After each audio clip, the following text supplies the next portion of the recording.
જનાક્રોશ યાત્રામાં કોંગ્રેસના પ્રદેશ પ્રમુખે કલેક્ટરને ફોન લગાવ્યો।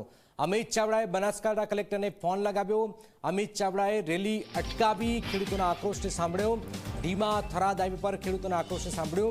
અઢી મહિનાથી ખેતરમાંથી નથી થયો પાણીનો નિકાલ। રજૂઆત કર્યા બાદ પણ ખેડૂતોના પ્રશ્નો નથી થઈ રહ્યું નિરાકરણ। અમિત ચાવડાએ ખેડૂતોની સામે જ કલેક્ટરને ફોન કર્યો।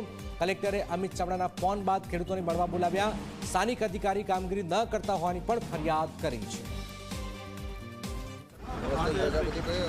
અમે બધા યાત્રા લઈને નીકળ્યા છે ને ચોરીવેલ ગામ છે ત્યાં આગળ આખા ગામ લગભગ મેજોરિટી વસ્તી દલિતોની છે અને આખા ગામના લોકો ભેગા થઈને રસ્તા પર છે। અમારા પ્રભારી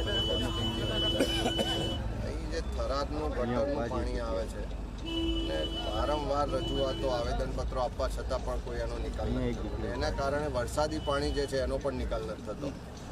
બધાનું કહેવું એમ છે કે ના વરસાદના પાણીથી નુકસાન થાય છે એની કોઈ રાહત મળે છે, ના ગટરનું પાણી બંધ થાય છે અને વારંવાર રજૂઆત કરવા છતાં કોઈ એની કાર્યવાહી થતી। તમારા ધ્યાનમાં છે કોઈ આવી બાબત?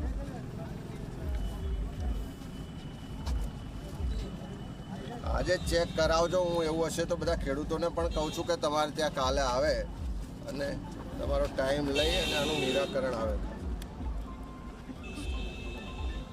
અને તમે એ સ્થળ પર અમે બધા જ છીએ ને પ્રેક્ટિકલી દેખાય છે કે કેટલું ગંદુ પાણી છે, વાસ મારે છે ને આમના ખેતરોમાં તો આખું પાણી ભરેલું છે। બધો પાક ને જે ઝાડ છે એ પણ સુકાઈ ગયેલા છે અને વારંવાર વર્ષોથી લડે છે તો એ સોલ્યુશન નથી આવતું। એટલે ચીફ ઓફિસરને પણ નોટિસ આપો અને એના માધ્યમથી જે એને કાર્યવાહી હોય જવાબદાર એના પર પણ કરો।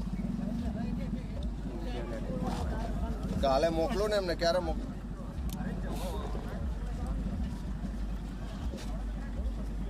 હમણાં તમે હોય તો કલાકમાં જ આવી જશે। હા તો કલાકમાં જ આવે। હા